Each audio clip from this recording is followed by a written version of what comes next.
So I'll be like, I'm Savannah, and be like, and then I'll hand it to you and be like, and I'm Mark, and we're here at Burgeon. I'm Savannah. And I'm Mark. We already screwed up. We're with Seatrees at Burgeon Brewery for their beer day. Or what is it? Brew day. So we are. Okay. We're here in Carlsbad, California at Burgeon for our brew day of our upcoming collab beer. Coast is clear. Come take a tour and see how some ocean positive beer is created. We almost had it.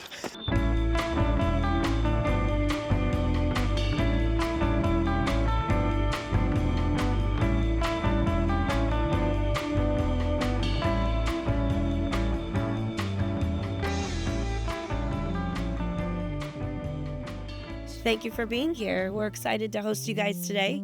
This is our original location. We have 5 locations total in San Diego. We opened this one in 2016.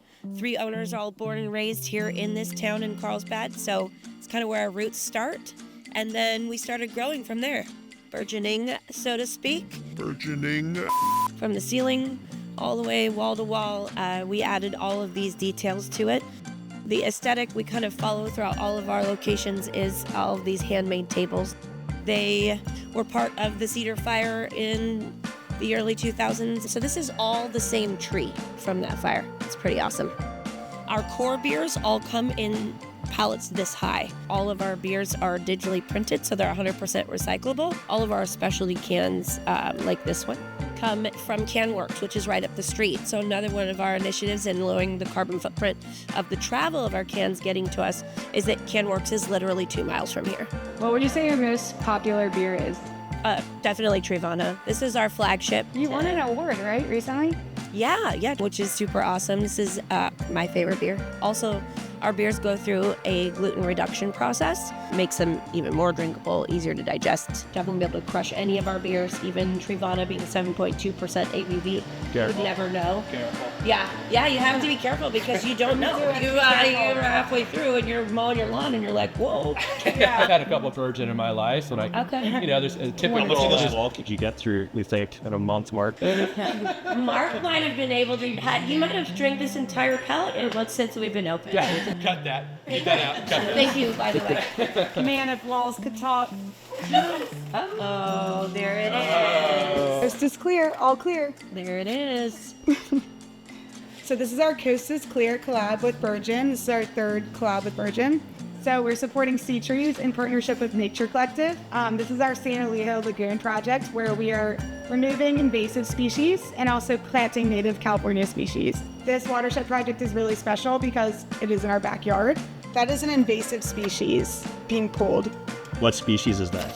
That is definitely ice plant. So I've noticed something. Where is all the plastic wrap around these cans? It doesn't exist anymore. But we also have a new initiative for our soft plastic. We do have a special soft plastic recycling program that we've just become a part of within the last 6 months. So all of the cellophane that you'll see, we can recycle that and a company comes and picks it up. It's called Plastic Earth. All right, now the fun scientific stuff. Yeah. So Break it down for us. what we're about to do is we're going to take this mash that we've created, which is essentially our grain combined with water, and we've extracted from that grain sugars by using a fine-tuned level of hot water. We've essentially created this sugar solution that has the flavor of the grain, and we're gonna bring it over to the kettle, and here we're gonna boil that down. And then what you guys are gonna do is add our hops in our first stage. We talked about the mash earlier. Watch out for this handle here. Yeah, so this is what we call our mash tun. And so we are transporting through this auger here. That's gonna bring in our grain, and then we're gonna blend it, and that's gonna give us our optimal extraction for getting the sugars out of that, as well as any sort of characteristic that we want out of the grain itself. We want the nice expressive hops to do the singing. This is just giving us a great solid base to build on that. So after we've transferred that, which we just did, and we're waiting for the boil to get up to temp, we have to remove the spent grain out of the mash tun. We have that picked up twice a week by a local farmer that uses that to feed their livestock. So stay circular in the economy, as well as not putting things to waste as much as possible. Yeah, so I'll show you real quick. So basically you just want to kind of tilt it and then shake. You see how we're sprinkling in? We're using some really interesting hops. Vera, which has a nice lemon, orange, tropical. We also have a very much lesser known hop in NZH 109. It's an experimental New Zealand breeding variety. A lot of berry, tropical, and we're gonna combine that with New Zealand Cascade, which is really gonna amplify that berry.